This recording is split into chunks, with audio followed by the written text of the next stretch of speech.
Okay, good morning, children. Let's complete our today's chapter.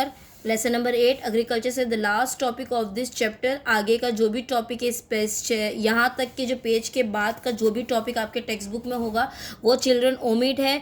According to the government rule आपके chapter में से syllabus काफ़ी कम कर दिया गया है, तो से the so you are lucky that आपके काफ़ी सारे पोर्शंस कम कर दिए गए हैं ताकि आप अच्छे से तैयारी कर सको। So let's continue our last topic that is a technological measure. अब जैसे अगर हमें एग्रीकल्चर की प्रोडक्टिविटी बढ़ानी है तो हमें टेक्नोलॉजी का तो यूज़ करना पड़ेगा ना। अगर हम आज भी उस पुरानी टेक्नोलॉजी के हिसाब से चलेंगे तो हमारी प्रोडक्टिविटी कभी बढ़ेगी ही नहीं, हमारे पास कभी अर्निंग एक्स्ट्रा होगा नहीं, हम जैसे हैं वैसे ही रहेंगे। जैसे कि हम चाहते हैं ना, अभी आप लोग सब चाहते हो ना कि अगर आपके पास 100 रुपया है वहीं पे इन्वेस्ट करके 10,000 या 1,000 हो, तो उसके लिए कुछ ना मेथड यूज़ करते हैं ना। तो सेम वे यहाँ पे भी बहुत से ऐसे चीज़ें हैं, स्ट्रेटेजी है जो हमें यूज़ करना चाहिए ताकि हम इम्प्रूवमेंट ला सके और हमारा एग्रीकल्चर डेवलपमेंट भी हो सके।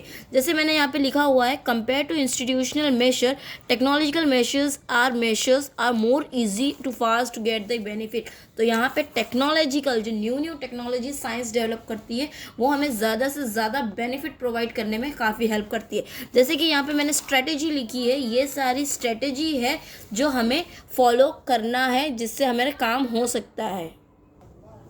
जैसे कि मैंने अभी कहा स्ट्रेटेजी चिल्ड्रन, आजकल स्ट्रेटेजी बहुत ज़रूरी है। अगर हम स्ट्रेटेजी इन्वॉल्व करेंगे ना तो काफ़ी सारी चीज़ों में हमारे इम्प्रूवमेंट होगा। सबसे बेस्ट जैसे कि मैंने कहा एग्रीकल्चर हमारी इंडिया की जो मेन जो बहुत ज़रूरी चीज़ है वो है हमारी एग्रीकल्चर ही है। अगर आज एग्रीकल्चर है तो हमारे इंडिया की पहचान है, क्योंकि एग्रीकल्चर जैसे कहते हैं ना, जैसे गाना सुना होगा ना, मेरी देश की धरती सोना उगले, तो हमारे इंडिया के लिए हमारी जो धरती है वो सोना उगलती है। तो इसलिए सबसे पहले तो हमें इम्प्रूव्ड सीड है।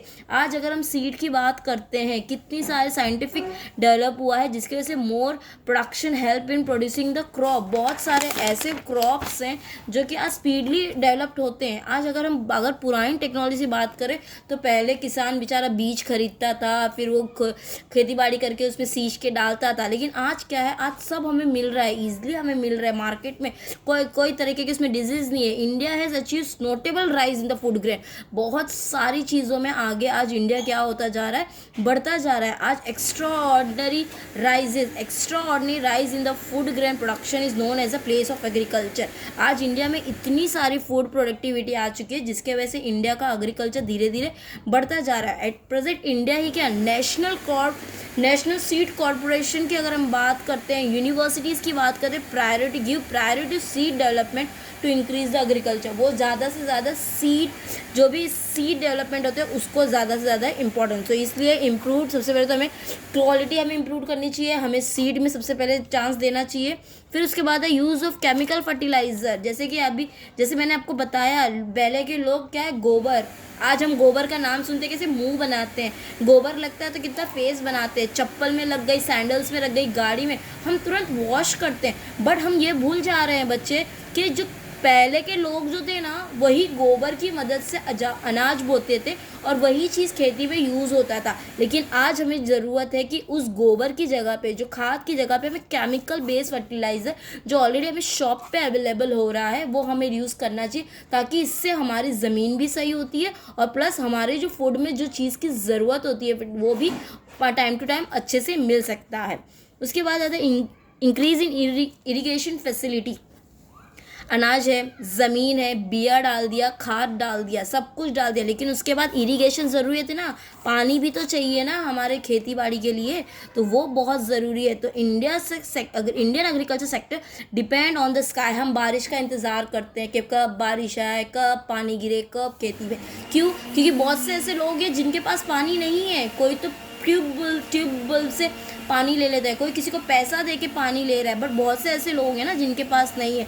तो ये बहुत ज़रूरी है कि उनके पास उतनी फैसिलिटी होनी चाहिए और इसलिए उनके पास वो इंफॉर्मेशन मिलती रहनी चाहिए कि क्या क्या ज़रूरत है। आज देखो ट्यूबवेल, आज बहुत सारे जगहों में ट्यूबवेल है, इसके लिए पानी की प्रॉब्लम नहीं होती है, उनकी सिंचाई अच्छे से होती है। लेकिन बहुत से ऐसे गाँव हैं जहाँ पर आज भी पानी की प्रॉब्लम है, जो कि बारिश का वेट करते हैं। तो this is also very important. अगर इरिगेशन फैसिलिटी प्रॉपर है then we can cultivate the more productivity. Use of machine, आज मशीन, पहले हाथ से सींचते थे, हल चलाते थे, बैल यूज़ करते, आज ट्रैक्टर है, कितनी सारी मशीनें हो गई हैं, इलेक्ट्रिक पंप है, ऑयल इंजन है, पेस्टिसाइड, आज मशीन से हम केमिकल फेंक सकते हैं। ऐसे अगर कोई ट्रैक्टर की the machines are very helpful to have more than one crop, एक मशीन बहुत काम आती है, तो ये भी हमारे लिए बहुत ज़रूरी है।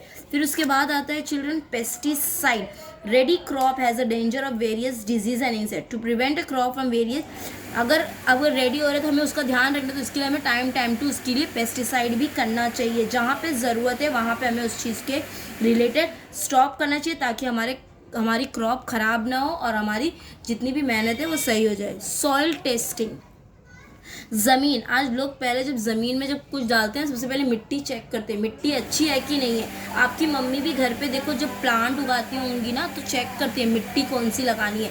तो वेरी इंपॉर्टेंट सॉइल टेस्टिंग होना बहुत ज़रूरी है, ताकि अगर हमने कुछ मेहनत किया है तो आगे जाके वो ख़राब ना हो और हमारी जो भी चीज़ें हैं वो भी ना हो।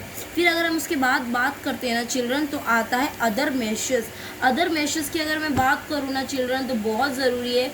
Cattle rearing, poultry farmer, food processing, जंगल and other can be use to reduce the dependency of agriculture. आज देखो अगर हम ध्यान नहीं देंगे तो जिस गाँव में कैसे छोड़ दिया आपने बकरी बकरा चरने के लिए, तो वो क्या हो जाते हैं, खेती में जाते ख़राब होते हैं। तो वो सब चीज़ों का भी हमें ध्यान रखना चाहिए, जिससे हमारी प्रोडक्टिविटी ख़राब ना हो। अगर वो चीज़ ख़राब होने लग गई तो हमारी तो सारी मेहनत जाती है, और प्लस रिलेशंस भी ख़राब होते हैं हमारे नेबर्स के साथ। तो वो सब चीज़ों का बहुत ध्यान देना पड़ता है। Children, I don't want to explain so much in detail, because ये चीज़ें आपको भी मालूम है। आप लोग जैसे आजकल देखो ना, एक अगर गाड़ी ख़राब होती है तो आप कैसे पुर्जा खोल के चालू हो जाते हो, उसी तरह एग्रीकल्चर, अगर खेत खराब निकला हमारा पूरा अनाज खराब हो सकता है।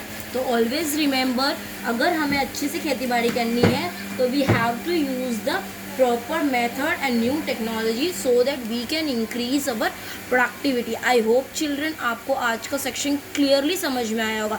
इसके आगे दिया हुआ है मॉडर्न एग्रीकल्चर, बट वो according to the government rule वो आपके सिलेबस से हटा दिया गया है children, so you don't have to refer that point and you have to cancel that point.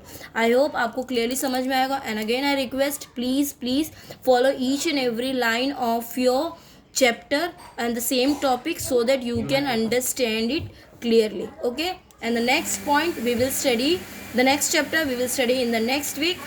So now for this that much only, and again refer full chapter. I hope clearly समझ में आया होगा. Thank you.